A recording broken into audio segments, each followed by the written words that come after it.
welcome to On a High Note, a series of digital conversations about music presented by the University of Manitoba. I'm delighted to be partnering with the Winnipeg Symphony Orchestra along with other professional musicians in our community here in Manitoba to create this series. I'm so grateful to my colleagues at the Desautels Faculty of Music and the musicians and administrative staff at the WSO for sharing their time with me and with all of you. The goal of this series is to bring professional musicians together to talk about various aspects of our lives, from topics like auditions and performance anxiety, along with conversations about instrument families, chamber music, and composition. As musicians, we're often presenting our audiences with the final product, the concert. The goal of this series is to give you the chance to get to know musicians in a new way, find out how people got started, how their education and professional goals have developed over time, and what has inspired them along the way. We hope that these stories and experiences will inspire you, and thanks for taking the time to join us.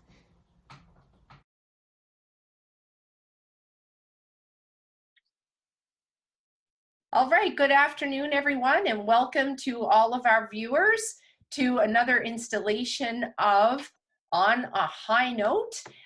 We have some special guests here today. This is being presented by the University of Manitoba in conjunction with members of the Winnipeg Symphony Orchestra, and we welcome all viewers and listeners today for our conversation with the professionals, and we hope to have some interesting conversation about various components of your musical journeys. And at this point, I'm going to invite our special guests to introduce themselves and say a few words, starting with you, Keith. Okay, well, hello everyone. Nice to be here. My name is Keith Dyrda. I play trombone in the Winnipeg Symphony Orchestra. I'm originally from Winnipeg, from here, so this is my hometown, and I've been back here playing in the Symphony Orchestra for, I think it's 5 years now. We just finished our 5th season, or my 5th season, I should say. Maybe, is that enough of an intro for now, or should I sort of go into my history a little bit more, or what do you think? I think that's good, and then we'll probably come back to hearing a bit more about the specifics of your journey in a little bit. Great. Thanks. Over to you, Mike. Hi, I'm Mike Kemp. I am the principal timpanist with the Winnipeg Symphony Orchestra, and happy to join in this conversation today. I originally hail from Rochester, New York, in Western New York State, and I believe Keith said that we had finished our 5th season because Keith and I have both joined the orchestra together and completed our 5th seasons together this past year. So just finished my 5th year and finally, enjoying the beautiful warm weather of Winnipeg here. Fantastic. Thanks for being here. And last but not least. Hi, my name is Minna Chung, and I am Associate Professor of Cello at the University of Manitoba, Desautels Faculty of Music. Like Mike, I'm from the United States. I grew up in Ohio, and I've been in Winnipeg, I think, 12 years now, and will hopefully pass my citizenship test very soon. I'm also coordinator of the University of Manitoba Symphony Orchestra and also teach chamber music. Fantastic, thank you. And my name is Jacquie Dawson. I'm the Director of Bands at the University of Manitoba and Assistant Professor of Music, where I teach the concert band and wind ensemble, and I teach conducting as well as courses in music education. And I'm originally from Newfoundland, but I've been living and working in Manitoba now for 20 years, so this is called home. We will start with asking each of our guests about their audition preparation process and what they, how they engage in those preparations, and as well what they find to be the most challenging aspects of the audition preparation process. So Keith, why don't we start with you? Absolutely, yes. I think as is probably the case for all of us here who have been playing music most of our lives from, I'm sure, early childhood and on, over the years, we've all taken many auditions in various different forms, whether it be for joining an honor band program or something like that, or a local band, or whether it's for a position in a school band or for university or in the professional scene to audition for a professional ensemble. We've all had auditions in many forms, and I think it's important to approach an audition with, first and foremost, quite a bit of time ahead of the audition. This isn't something that, generally speaking, is something that you undertake lightly. It's generally a pretty big decision, and requires some preparation in terms of learning music at a pace that allows you to sort of approach it in a healthy way and not be cramming, trying to learn tons and tons of music right before the audition, but that you have a good period of time of several months, hopefully, to sort of digest the music as you're learning it, and be able to prepare properly. Obviously, when you're learning, let's say you're preparing for like a professional orchestral audition, there's going to be excerpts that you have to learn for your instrument, excerpts from the repertoire that you'll have to prepare. And if you're unfamiliar with those excerpts, you need to spend the time learning the notes, learning the rhythms, learning the proper spirit of the music that you're trying to play, and really becoming familiar with the music, letting it sit inside for a long time and really sort of mature that way. I think for me, the most difficult aspect of preparing for an audition is not necessarily the actual audition day itself, but it's really throughout your process, keeping it fresh and keeping it something that still piques your interest, and it keeps it exciting for you. It doesn't become sort of this laborious thing where you have to do a certain number of excerpts every day, and you have to be very, very structured in your practice, but also to be able to keep it interesting and to be able to keep the music fun. And even when we're preparing for something that can be as stressful as an audition can be, and they can be very stressful, it's important that you always have the goal of not just trying to execute on your instrument. And this really goes, I think, every time we play our instrument, that we're not just simply trying to execute on the instrument and hit all the right notes and hit all the right rhythms, but that we're trying to somehow get something beyond the notes to come through, some sort of connection to whoever might be listening, whether that's an audition panel or whether that's a live audience that you're performing for, or if it's your family that you're playing for in your living room, that somehow we get past the notes and you really connect with someone. And I've been very fortunate to take several professional auditions. I've been the successful applicant at a couple of them. And I've also had the chance to sit on audition panels since joining the WSO and being part of our process there. And you see it from the other side, and you realize that the only thing that the people on the panel are looking for is to be inspired and to be moved by the player. It's not about, yes, we want everyone to hit the right notes and to know the music and to feel comfortable with the music, but beyond that, panels are looking for an applicant to move them, to inspire them, to connect with them somehow.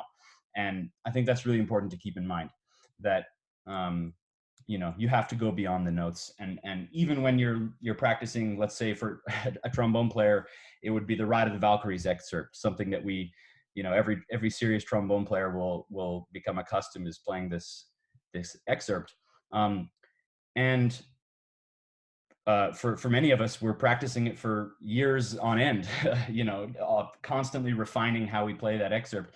It's really difficult to keep it fresh and to keep it not, okay, here we go playing this excerpt again that I've played a million times before, to keep it fresh and to keep that life in the music every time you play it. So those are the real challenges. I think also the sort of goals of preparing for an audition, that is what's difficult, but that's also, I think, what really will give you success in an audition, in at any stage. It doesn't have to be a professional audition, but that you're connecting first and foremost with what the music means, and trying to, through your sound, inspire the people listening. Thank you. Absolutely. Minna, what would you have to add to that? I agree with everything that Keith is saying, and maybe I can shed some light on auditioning for university or college or the uh, maybe even competitions on your specific instrument. And having been an adjudicator for several international competitions, I'm listening to the same piece over and over again, sometimes 35 times. And I think the takeaway from my point of view as an adjudicator is really a unique sense of musicianship, as Keith was saying, to be inspired, to hear something new. Um, Going in for like college auditions, I think it's really important to be comfortable with your repertoire. And oftentimes the mistake I hear is that young musicians are trying to play repertoire that might exceed their ability, but they have the keenness and the desire to showcase something large and romantic. And if you're not comfortable with your repertoire in a situation where you're under a different kind of poignant stress, things can go sideways very quickly. Um, and in my experience on the committees I've sat on, we do acknowledge that the applicant may be nervous, but we're hoping and always on your side that you'll be able to gather your courage and calm yourself down and present something that is your unique voice on your instrument. And I think it's totally okay to um, explore. So if you're entering a competition that gives you a choice, maybe pick something that's not so mainstream, because that already will set you aside from the rest. Because I clearly remember those who have chosen a less popular piece, but played it so well that it changed my mind about that composer or that score. So I would say listen to your mentor, your teacher. Try to be inspired every day. Pace yourself. And know that when you're performing for a committee or a jury or a hidden orchestra panel, they are always on your side. So try not to be too scared. Try to stay relaxed and know that we're all in this together. Mhm. Mike, over to you. Thank you, Minna. Yeah, that's, I mean, Keith and Minna both laid out so much that is the foundation and important aspects of auditioning at any level. I think for myself, I've taken a lot of professional orchestra auditions. I've taken a lot of high school. I grew up playing the cello, so I took a lot of high school like honors, orchestra and band auditions. And when I was my younger years, and I've actually really gotten into auditioning as a science, I guess, if you will. I've had some really great mentors throughout the years that have really shaped the way that I think about preparing for any kind of musical event, stressful situation, particular auditions for me.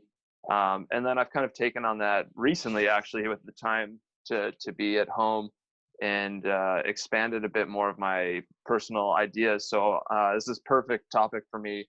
So I think personally, the best way, Keith mentioned it early on, as far as for me, preparation wise, is to have a plan. And I'm a very athletic person. I grew up playing hockey and lacrosse. So I compare everything to sports in my personal playing and teaching. And I think audition preparation, it was covered by Minna and Keith. You want to hopefully give yourself enough time to feel like you're preparing. But what does that mean? Like what is enough time? And I always think about it in sense of athletics, whether it's weightlifting, marathon running, long distance bike rides, whatever. You don't just go out one day and say that you're going to, do a 100K run or something like that. Like you have to have a plan to get to that point, which means you have to know that that's your goal. So you have to be able to establish a goal And that should be doing your best, whatever that means for you. You should be striving to present, the most natural musical product in this case for yourself.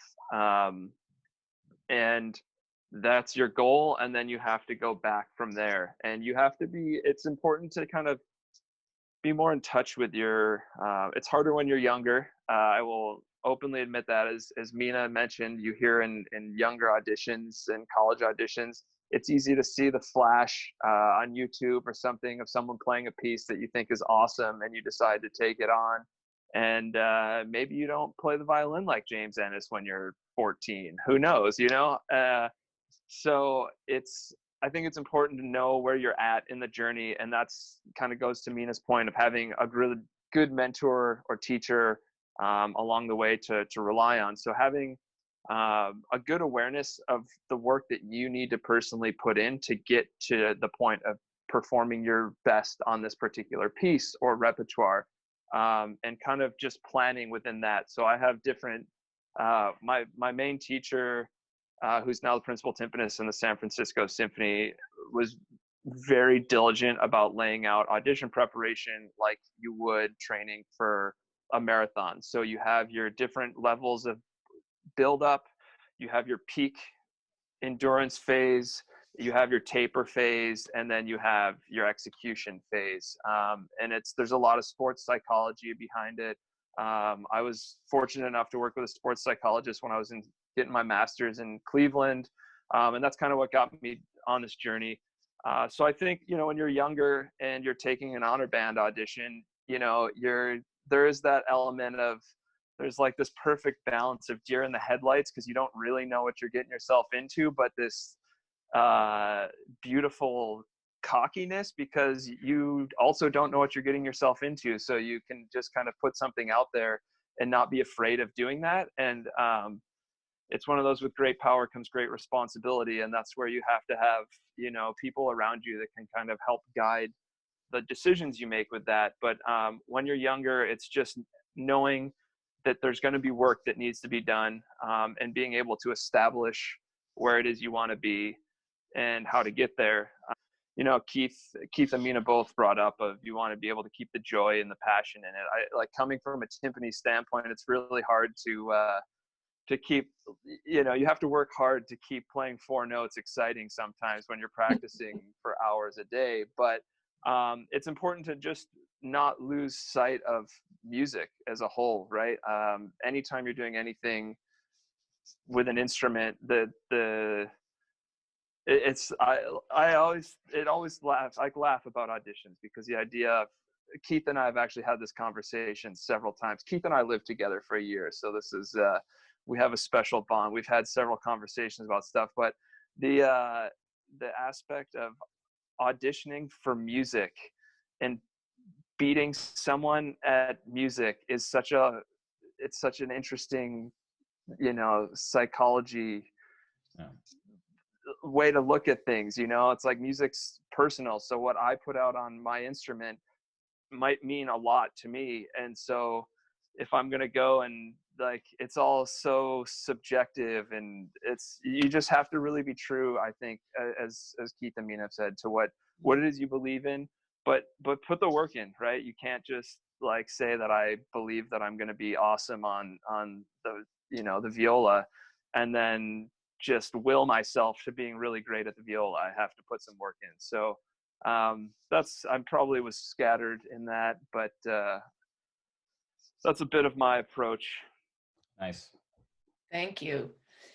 One other piece I'd like to add to all that, and I'm sure you folks deal with this a lot, and in my experience listening to entrance auditions and ensemble auditions year after year after year, and honor band auditions and all sorts of different festivals where ensembles are playing, is that students really, they have to make sure they have a context for what they're doing as well, in terms of studying, having an understanding of the composer and the time and the place. Sometimes they will play etudes or excerpts and not really understand that bigger picture, which takes away from that really personalizing it and making meaning of it from their, creating that very meaningful and convincing performance of that literature, because they haven't created a knowledge base of the context. So just a follow-up question, maybe one of you can jump in. What are some things you might recommend to young players in terms of understanding the context of the repertoire and having a more meaningful understanding of what it is they're playing to create a more deeper conviction in their playing? I can jump on that if that's okay. Yeah. So, with anything, with anything that you're serious about, any hobby or craft or skill that you're trying to develop, having some sort of context as sort of where you fit into that world is really, really helpful. And it's a slow process of sort of moving that line of creating ever and ever larger circles around yourself, of sort of moving that line of what you know. And it's the same with being a musician. If you decide you want to be a musician, then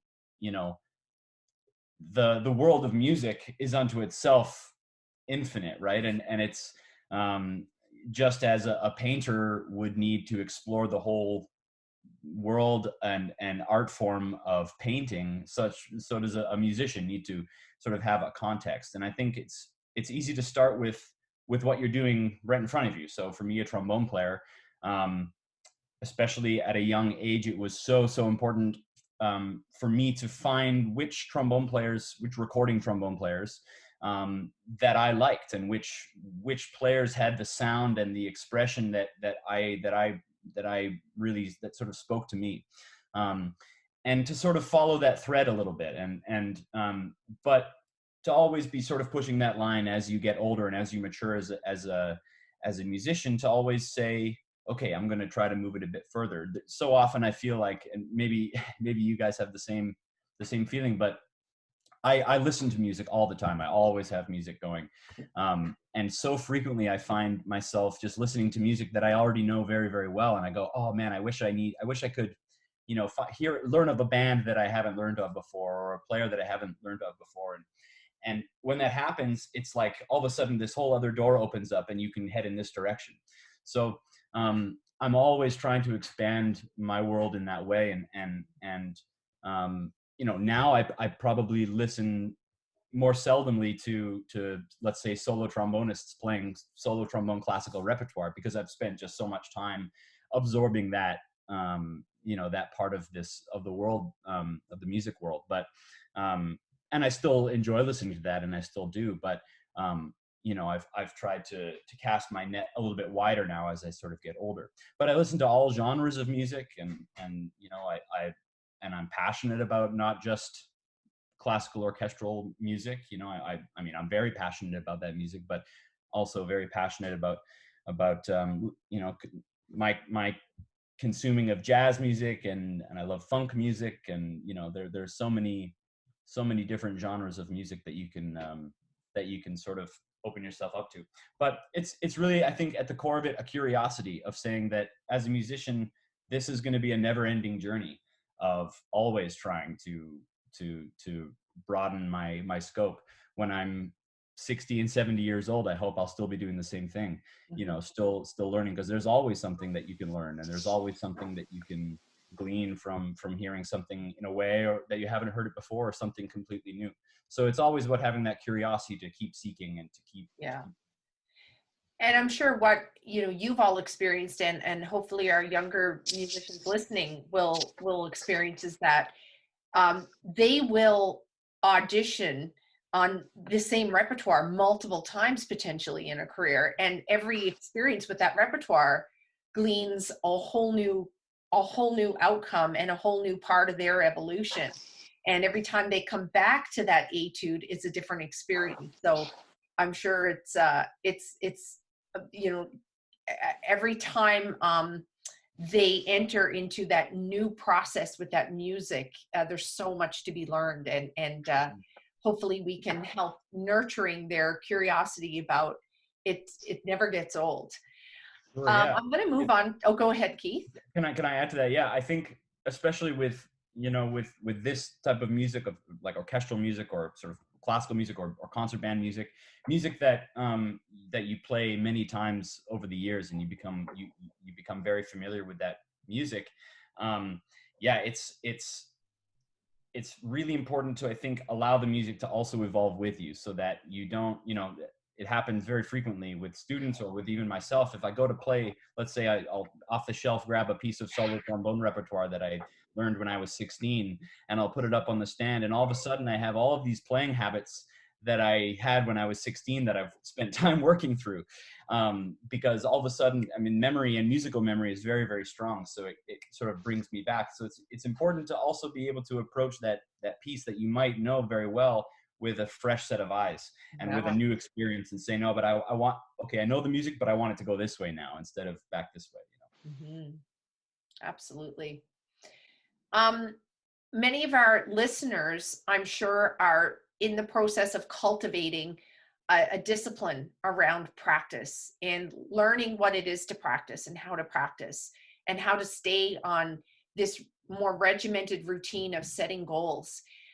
What do you say to our listeners that maybe have experienced not reaching goals or not getting to where they hope they would be by a certain time, and balancing school and practice and friends and family and work, and yet staying somewhat goal targeted and being able to handle the setbacks when they happen? What do you recommend to them in that balancing act?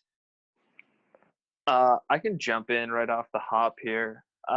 It's music. Being a musician is, you experience the highest of the highs in human existence, I believe, but you can also experience the lowest of the lows, as far as, as we talked about, when you're pouring your soul into something you're doing, which is what music making ultimately should be, where you're genuinely connected to what you're doing. When you do that and you put yourself out there to be evaluated, or you just put yourself out there in general, it's similar to the challenges that people face today with social media. When you put something out there, it's then exposed for everyone to have an opinion on.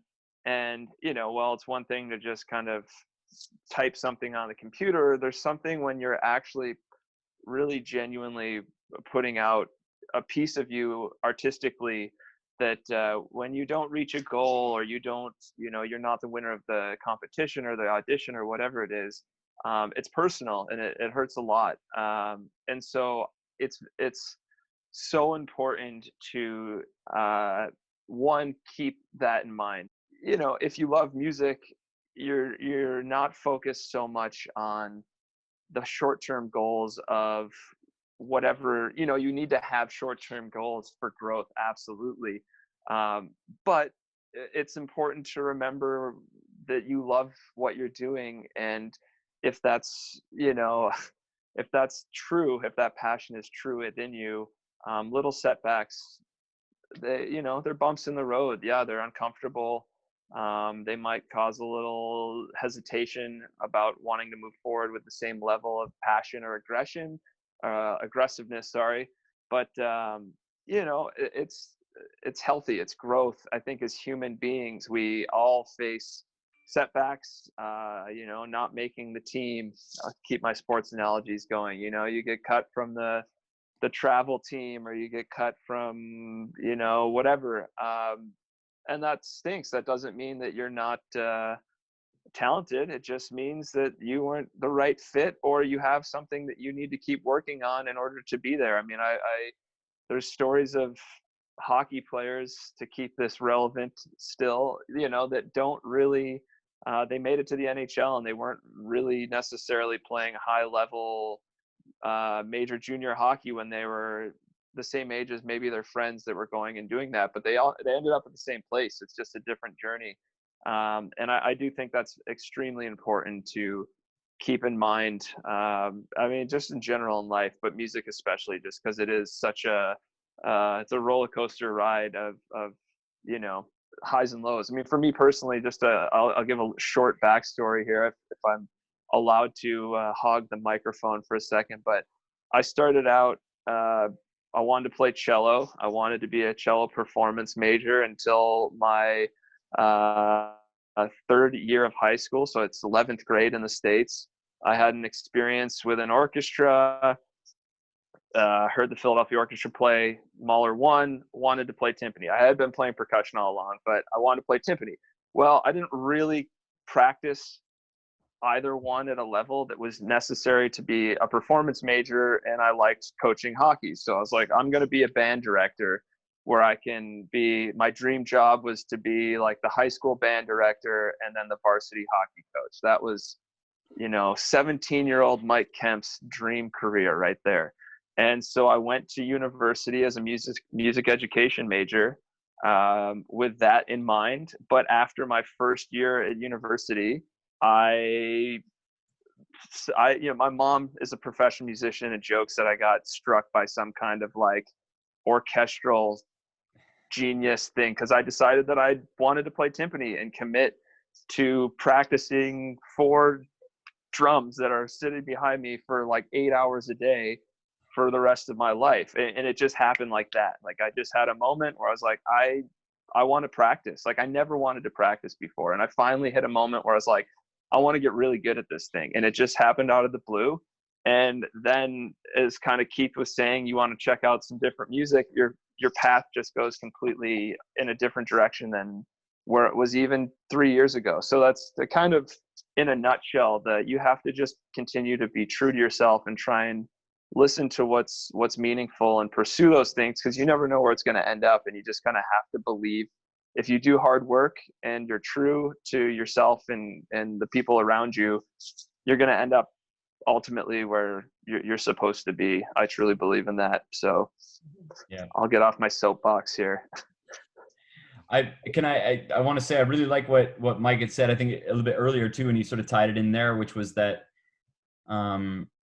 it's really about your own journey. And it's, if being a musician is something that you decide you want to be, that's a wonderful decision. If being a professional musician is something you want to be, to choose to make your living as a musician, well, that's another sort of a life choice. And I think it's important to, I grew up surrounded constantly in the sort of competition scene. It was Winnipeg Music Festival every February was a very intense part of the season where there were, multiple classes of, competitions going on, and whether it was in school, being in solo competitions or whatnot, I always felt growing up like my world was very much based in that sort of competitive mode of player against player, sort of even playing the exact same piece of music, as we've discussed, get 5 players up to play all the same piece of music, and you pick who sounds, the best on that piece of music. It's a very subjective thing. Or is it objective? It's very difficult to sort of glean some meaning out of that process. If you're the winner, that's fantastic, because you feel great and you say, yes, I've been validated, and it's great. But, usually at the end of that day, there can only be one person sort of crowned, as it were, like that. And I think it's important to realize that those things are the gravy. Those are the added bonuses of being a musician. First and foremost, if you want to be a musician, you have to love making music. And that means you have to love being in a room by yourself with your instrument working. And you realize at a certain point that it's much less about a competition between one musician and another, but really this journey is about, as an artist, is almost like being in contest with yourself, and with constantly trying to say, okay, what can I give more to this? And the more you give, the more you get out of it. And it's, the further down that sort of path you can go, the more you're going to get out of it. And you realize that at least I had this switch shortly after I left college, where I realized that all of my classmates and colleagues from school, we were all taking the same auditions, all trying to win the same jobs. And it really became almost like a collegiality of, no, if this person over here does well and gets this position in this orchestra, well, then that's a winning day for the trombone, because as a collective, we've managed to push the trombone as an instrument and this art form another step further. obviously you want to be the person who, who's crowned the winner at the end of the day, but you have to realize that it's kind of bigger than that, and it's more about now my passion for learning as much as I can about this art form that I've chosen, and hopefully you'll be rewarded for that, the further you go down that path. One last thought to jump in here, because I was thinking about your original question. Sorry, Minna, we'll let you talk. Like, we've just completely shut you down for a while. I'm so sorry. But I just want to say that your original point was balancing things too. And I fully believe, I'm probably in the minority, but you have to have balance. Like, some people will be like, you got to practice all the time if you want to do this. Like, that's what it comes down to. And there is a time in your life where you will have to do that work. But when you're 13 and you want to take an honor band audition, that's not the time where you have to just stop talking to your friends and, lock yourself in a practice room and like learn your trumpet solo for 14 hours a day after school. Like, I think I like, personally, and this is my journey, I used to go directly from hockey practices to cello lessons, or I'd go directly from, I had to take my cello to hockey tournaments so that my mom could enforce a mandatory practice even when I was gone on the weekends. But once I practiced, then I could go do whatever I wanted to do. And that was, I think, all these experiences ultimately lead to you having your unique musical voice. And so I do think, it's important to work extremely hard, because that's if you want to do a competition or something like that, the goal is to do your best and you have to put the work in.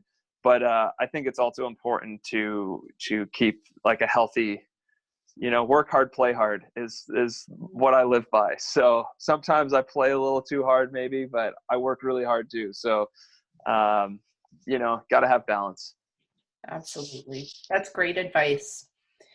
Minna, I'm going to ask you to weigh in with our listeners about your experiences.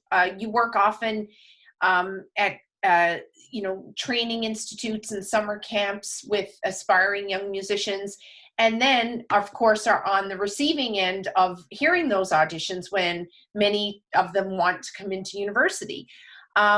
What would you say to students listening about, for lack of a better word, maybe some of the voids in preparations that you see when you hear auditions or you see students preparing? What could you advise students in terms of ensuring they don't overlook something important in that journey? That's a really good and a difficult question, because it is so much based on the individual. Mm-hmm. But I just so much enjoyed what Keith and Mike had to say, and I love the idea of the science behind practicing and the sports psychology, because actually sports and music, the training is parallel. Mm-hmm. And there are so many books out there where it is so helpful for the mind game going into an audition and the preparation and then the rigorous day in, day out. But I think if there are students who are attending music festivals over the summer, and some of them are really quite intense, those students already have an advantage, because every day at this music festival, they're being heard and they're amongst their peers and they hear each other, and they have usually, in most cases, very good rapport within the orchestra or wind ensemble. So there's a collective misery, and there's also a collective sense of accomplishment that is so important to identify. As Mike was saying, failure, for me, I love it, and I fail all the time, because without failure, as the cliche goes, you don't learn. And an opportunity of like perhaps not getting first chair or getting into the level of high school band or orchestra that you were hoping to get into gives you a sense of like what you need to work on, but also it could just be like there wasn't enough room that given year. So if you're preparing for college auditions and you're really nervous about it, one thing I would say is there's generally for most incoming applications or incoming auditionees, there's a sense of very rigidness to the music in the performance because you're so sensitized to playing correctly, doing things right, playing with that straight bow or a certain fingering. There's a thousand things that we're thinking about. And some auditions are 5 minutes, some are only 2 minutes, and some are 20 or 25 minutes. So I think it's really important to know how much time you have in front of the committee, and then again, choosing repertoire that you're very comfortable with. The idea of recording yourself is excellent. Mock auditions is also really excellent. But I find that students who have been performing at a very young age, albeit like wind ensemble or orchestra or like Suzuki group classes, they have they're more natural in front of the audience, and that could be an advantage. I say that if you are in a small town and you haven't had that experience, to do whatever means that you can to perform, maybe record yourself performing or just play in front of your Zoom camera, your computer camera. I think there are many ways to try to artificially get that sense of how stressed you're going to be, or even just playing for your family pets. Anything that'll kind of simulate what you might be up against on that day. But other than that, there's a lot of faith. Yeah. And you have to not be afraid to fail. So many good things come out of that, and so many great stories like Mike's story, and I'm sure Keith has a dozen as well. It just makes for an interesting experience, and you bring that to your music. I think there is no such thing as failure. It's just learning from yourself. And I think that's a difficult thing for musicians. We all know we are by nature perfectionists. We are very goal oriented. We are by nature, we are hard on ourselves. And I think many young students, it's something in educational psychology today. Maybe many of our listeners and viewers right now have heard of the notion of growth mindset, as opposed to fixed mindset. And the idea in educational psychology now with growth mindset is that, like you said, that learning, part of learning is struggling. And if you're not struggling, you're not learning. And that's that's a hard shift for a lot of students to get past. And I think we've all been there, breaking through that barrier of being okay with the lack of perfection and mistakes and failure, if you will. And I think the more we can educate our students about turning those experiences into opportunities as opposed to failures, I think that's key. I think a lot of that has to do with positive mind stuff as well. It won't come clear, but in my practice studio, which I'm sitting in, I have a giant poster of Muhammad Ali that just says impossible is nothing.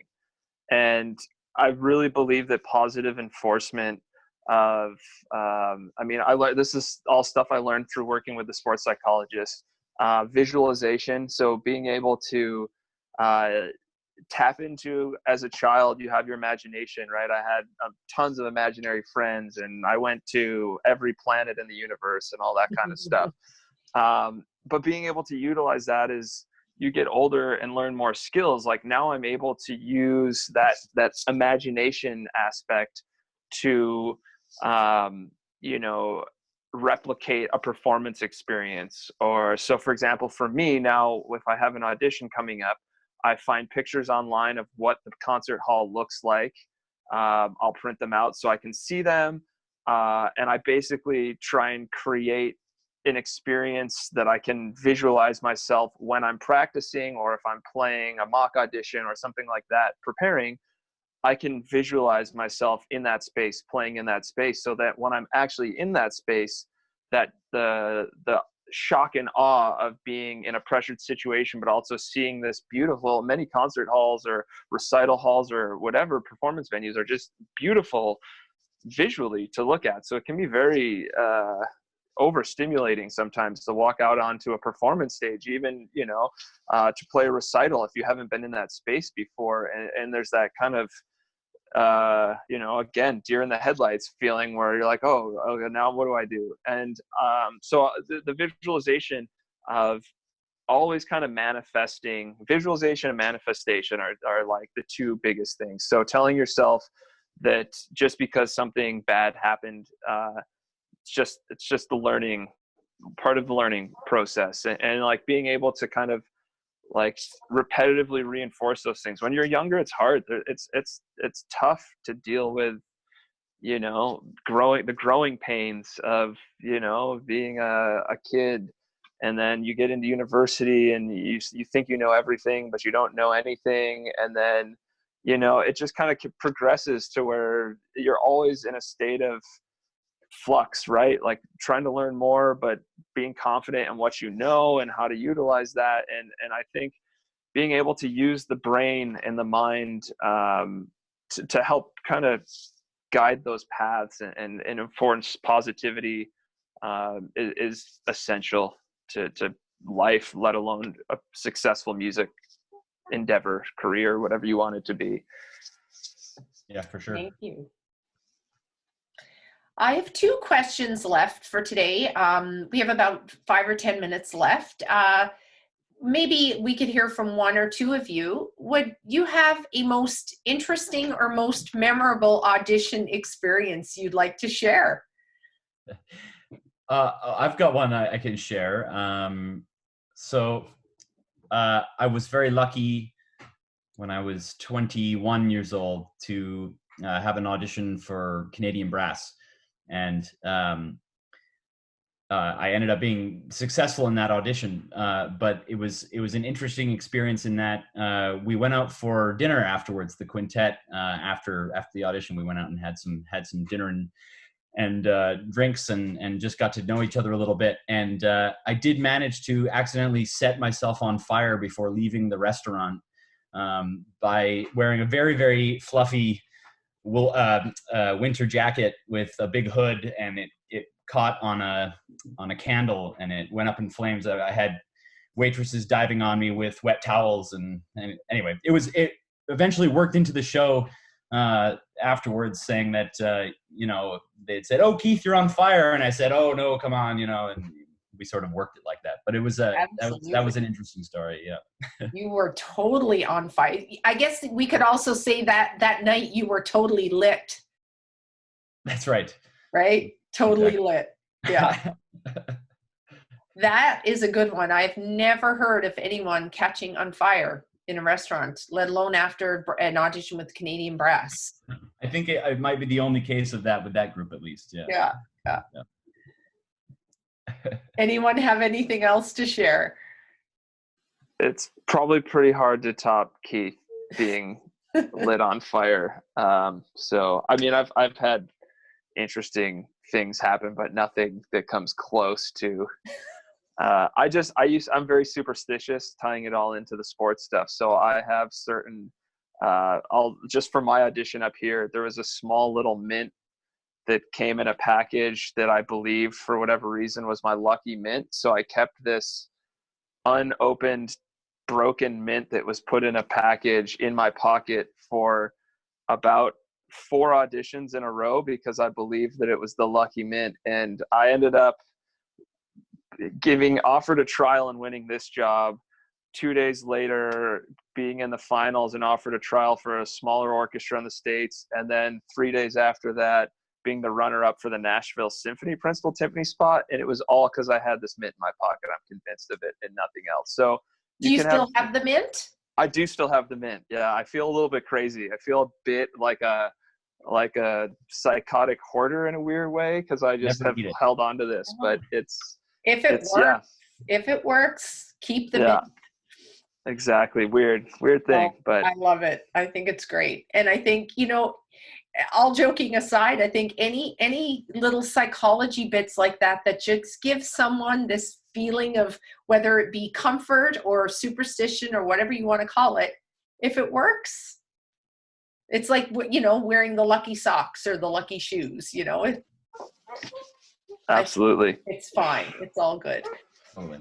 Lastly, I want to ask you all if you have any specific, whether it be a book, article, a video, or a particular speaker that you have found valuable and inspiring in your journey as a professional musician that you would like to alert our viewers to. I have one, and I think it was so fundamentally exceptional, and I think everybody knows. The original book is called The Inner Game of Tennis, but there's an adaptation, so everybody's nodding, The Inner Game of Music. And I grew up playing tennis, so The Inner Game of Tennis, I read both. The Inner Game of Tennis was easier for me to associate with for some reason. I don't know why, but this is a book if you have a lot of inconsistencies in performance and also throughout your practice. And if you are constantly having negative thoughts, or you find that you're talking to yourself in a negative way, this book really effectively teaches you how to shut down that inner voice of negativity so that you can be free to do what you've been practicing. Because so many times in our journey, well, and I have so many students who will say, well, in my practice, I did it perfectly. I don't know why I can't do it or recreate that in front of you. So whenever I hear anybody struggling with the mental game, I always tell them to go and read this book. Whether they actually read it or not, it becomes apparent. But I remember reading this book several times throughout my education, and I found it to be so helpful and very calming. And you come out of it realizing you're not a freak of nature. You know, like this happens to everybody. And this is how you quiet it down. And it goes through routine, systematic routines to help you have short-term goals and then long-term goals. So it's very effective in the approach of how you even practice for many of us who might have a very topsy-turvy practice routine. You just sit down and play whatever you feel like. But this book really kind of categorizes everything so that you can control your practice to the point where you can control your outcome and be in a more positive state of mind. So that's what I would recommend.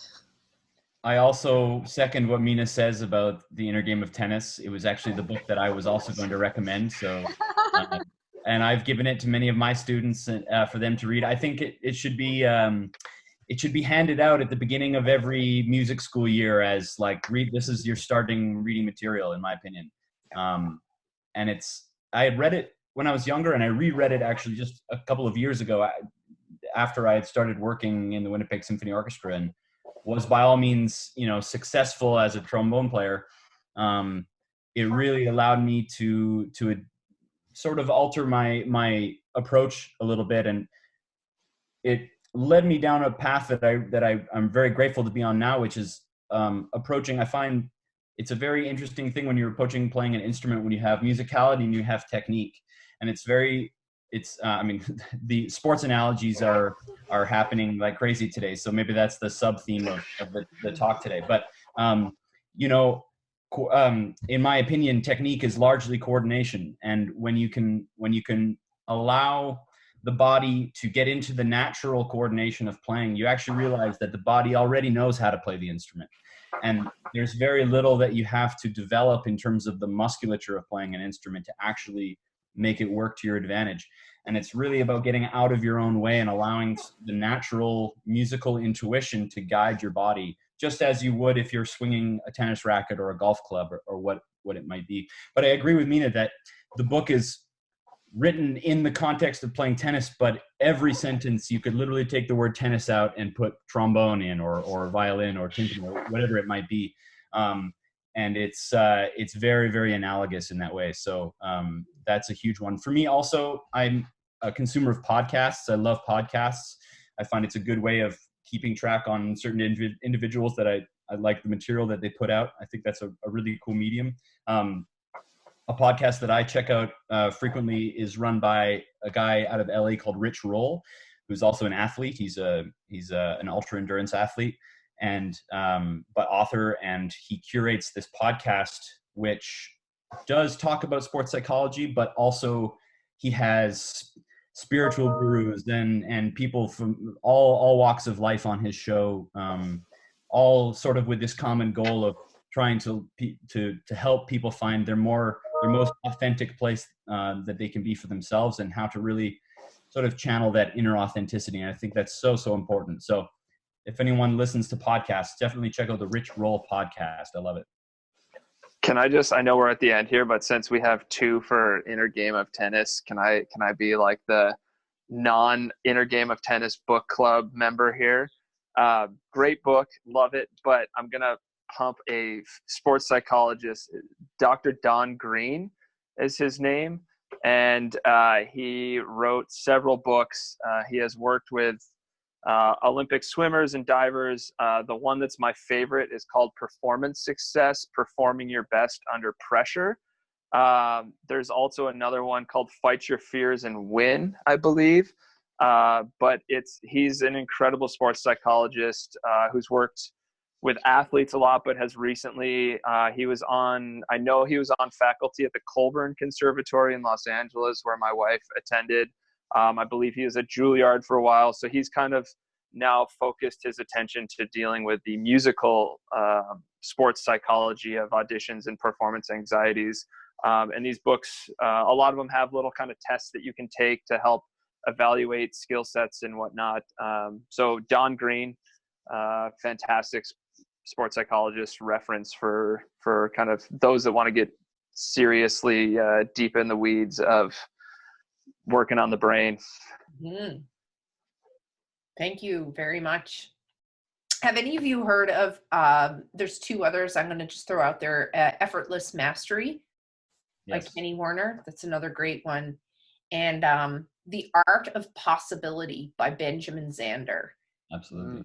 And I'm sure you've seen some of his TED Talks. They're quite humorous. They're really engaging and fun to watch. But The Art of Possibility is a bit of a feel-good, motivational, but very realistic motivational read. So those are 2 other great ones. Does anyone have any final thoughts or words of wisdom for our young listeners that you want to leave as a nugget of encouragement? Yeah, I'll take a stab at it. Well, I think we find ourselves in a very odd time right now, and more than ever, I think we feel that we don't know what's around the corner, and we don't know what is yet to come, and what challenges we might be facing as a species or as a society. And I think it's an interesting time because we all have been forced to sort of take a step back and slow down a little bit and reflect a little bit more maybe, and become a little bit more in tune with ourselves and with our lifestyles and what we do and what it is that we consume in terms of whether it be social media or news or whatnot. But I think it's important, at least for me, I've been able to sort of approach this whole time with that spirit of reflection and being able to say, no, this is a time actually for me to not be distracted and to actually try to live as sort of purely authentically myself as I can. And I think it's a really valuable lesson that no matter what your endeavor is in life, you have to be true to yourself. You have to listen to your heart, and you have to, you have to just give it everything you have, because you don't know what's going to come. You don't know what's around the corner, and we don't know how long something like this might go on for. So, to be as mindful as possible and to live every day with some intent, and to approach, for me, it's playing music, to approach my music making with as open a spirit as possible, and to not be too self-judgmental, but really realize that music is a celebration of life first and foremost, and we pile on a lot of other meaning into our music making, you know, our self-worth and our sense of identity and all these things. But we have to, I think, first and foremost, remember that music is a celebration of life, and that's, you know, it's absolutely vital to hold on to that. Beautiful. Thank you for that. Absolutely. Minna? I guess, yeah, Minna, why don't you go? I'm still trying to figure out what I want to say. I think for high school students who want to pursue higher ed in music, I would definitely take this time to reach out to the professor or friends who might have studied at the school that you're interested in, or contact the teacher directly, because I have always done that because my mother made me do that. And 9 out of 10 times I would get a response. And it is really wonderful to converse with young people.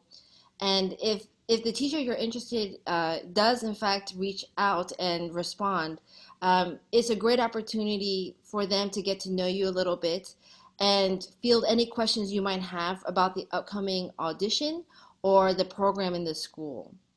I really quite enjoy receiving random emails.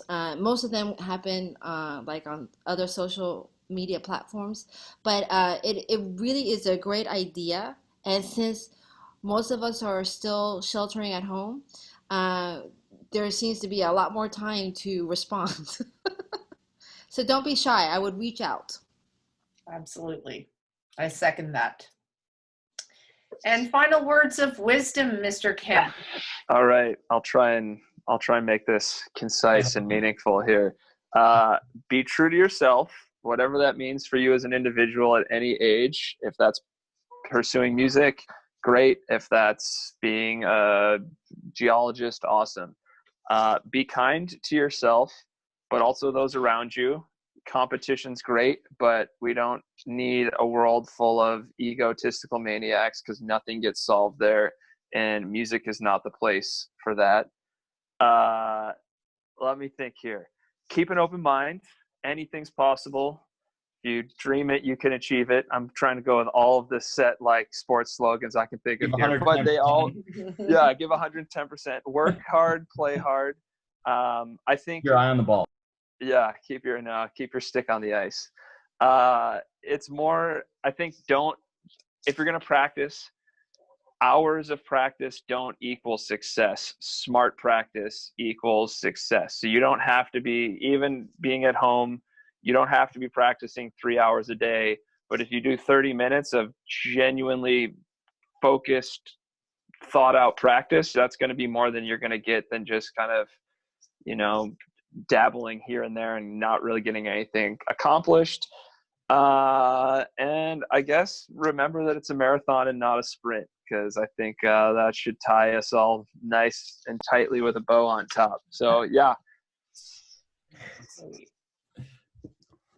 Thank you so much. I want to say a very, very sincere thanks on behalf of the Desautels Faculty of Music for your very humble and genuine and inspired thoughts today.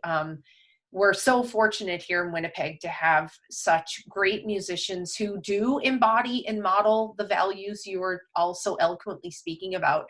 And I really do believe you do all practice what you preach when it comes to these virtues and these characteristics. And I think our young musicians here in Manitoba are so fortunate to have the role modeling and not just role modeling, but support and mentorship of folks like yourself. And you all gave of your time willingly to be here today to reach out to these young students, and that speaks volumes about your care and your just generosity of spirit in just wanting to help make their worlds a better place by just speaking with us today. So thank you so much. It was a real treat to get to have this conversation with you all today. Absolutely. Thank you, you. Jacquie. Yeah, thank you, Jacquie. Well, and to our viewers out there, we hope you continue to tune in to our series entitled On a High Note. And they should be viewing on Tuesdays and Thursdays at 1 o'clock. And stay tuned for more great topics and conversations with many more fine musicians based out of Manitoba. All right, bye-bye for now. Bye. Happy Bye, practice. everyone.